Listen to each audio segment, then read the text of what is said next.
দর্শক, ঠিক এই মুহূর্তে প্রধান উপদেষ্টা প্রেস সচিব কথা বলছেন, আমরা সরাসরি চলে যাচ্ছি সেখানে।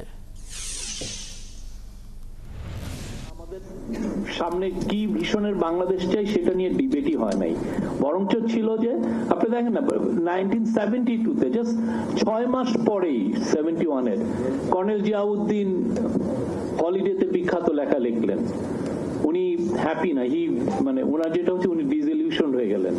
তারও পরে যে 73-74-এ এসে রক্ষী বাহিনী ভার্সাস জাসদ, আমার মনে আছে আমার খালা থাকতেন ঝিনাইদা, ওনারা মাসের পর মাস বাসায় থাকতে পারতেন না রক্ষী বাহিনীর অত্যাচারে। ওনার হাজবেন্ডরা ওই আন্ডারগ্রাউন্ডের পার্টি করতেন।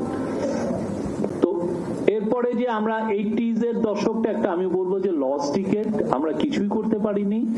তারপরে এই পুরো গভর্নমেন্টটা আনরাভেল হয় দুইটা মেজর ফ্লাডে, এবং এটার ফলে যেটা হয় যে আমরা আবার আমাদের মানে এই গভর্নমেন্টটার তার যে সাম সর্ট অফ যে স্ট্যাবিলিটি সে ব্রুটালি ইম্পোজ করছিল সেটা আনরাভেল হয়ে যায়। পরে আমরা মহৎ একটা ডেমোক্রেটিক আন্দোলন পেয়েছি। তারপরে যেটা সলিউশন 7 পার্টি আর 15 পার্টি ওয়েস্টমিনিস্টার, ওইটা আনরাভেল করতে 15 বছর লেগেছে। জাস্ট 15 বছরের মধ্যে আমরা কেয়ারটেকার সিস্টেম কন্ট্রোভার্সিয়াল করে ফেলেছি। কোন ধরনের আমাদের মানে এটা দুইটা পার্টি প্রথমটা ঠিক মতো করার পরে পরের ইয়েতে এসে সবাই রেস্টলেস হয়ে পড়লেন যে না, এই জায়গাটায় আমরা আমাদের মানে আমরা যেভাবে কেয়ারটেকার গভর্নমেন্টে যাচ্ছি আমরা আমাদের মতো করে আমরা এটাকে গড়ে নিব, সেটার ক্ষেত্রে এই সমস্যাটা তৈরি হয় এবং পরবর্তীতে হাসিনা তো পুরো এটাকে কবরে ঢুকিয়ে দেন। এবং আপনি 2007-08-এ দেখেন প্রথমে যখন মিলিটারি টেক ওভার হলো, কারো মধ্যে আমি এনথুসিয়াজম দেখেছি, বাট এটা একটা ব্রুটাল গভর্নমেন্ট ছিল। লোকজনকে নিয়ে যে এক্সট্রাক্টেড করা হতো তাদের কনফেশন, এবং ওগুলো আবার সিডি পাঠিয়ে দেওয়া হতো বিভিন্ন পত্রিকায়। একমাত্র বোধহয় নিউজ ছাড়া কোনো সমস্ত পত্রিকা আমরা ওই গভর্নমেন্টকে কোঅপারেট করেছি, তাদের সিডি গুলো ছাপিয়েছি। আমরা অবলিভিয়াস ছিলাম যে পুরো ইয়েটা মানে কনফেশন গুলো তাকে ব্রুটালি টর্চারের মাধ্যমে নেওয়া হয়েছে। এবং ওই পুরো গভর্নমেন্টের একটা অ্যাচিভমেন্ট আপনি দেখবেন যে এটা খুব ফলো করে হচ্ছিল যে এক্সিকিউটিভ থেকে জুডিশিয়ারিকে ইয়ে করা, এবং ওইটাকে হাইপ আপ করা হলো যে বাংলাদেশে এই প্রথম ট্রুলি অর্থে জুডিশিয়ারি ইন্ডিপেন্ডেন্ট হলেন। আপনি যদি ওই পুরো 2 বছরে দেখেন রিফর্মের কল প্র্যাকটিক্যালি ওই একটাই, এর বাইরে কোনো রিফর্ম হয়নি। That was a huge failure. পুরোপুরি এইটার চেয়ে বড় ফেইলিউর আর কিছু হয় নাই। আমাদের তো জুডিশিয়ারি ইন্ডিপেন্ডেন্ট তো হয় নাই, বরং আরো গভর্নমেন্টের পার্ট হয়ে গেছে।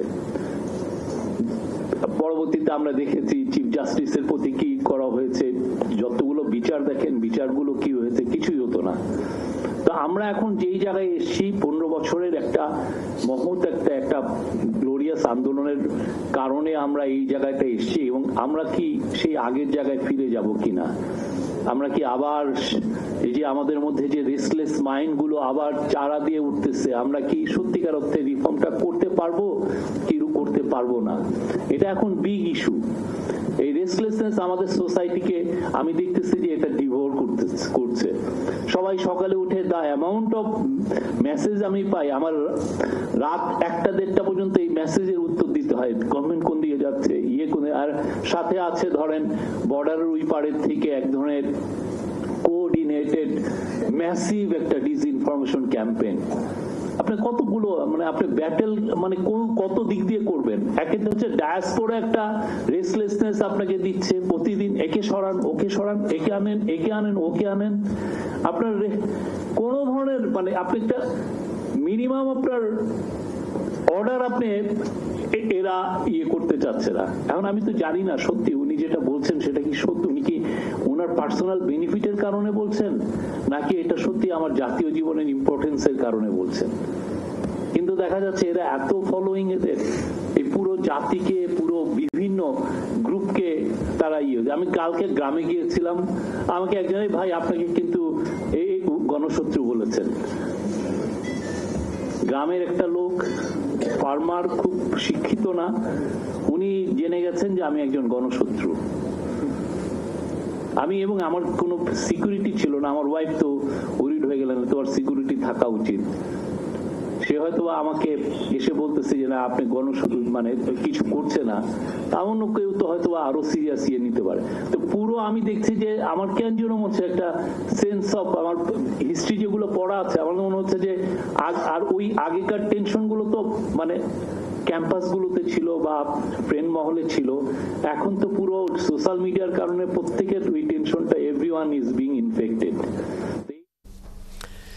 দর্শক, আমরা সরাসরি শুনছিলাম প্রধান উপদেষ্টার প্রেস সচিব শফিকুল আলমের কথা, এবং নিশ্চয়ই তার বক্তব্যের আরও বিস্তারিত থাকবে আমাদের পরবর্তী সংবাদ সংযোগগুলোতে।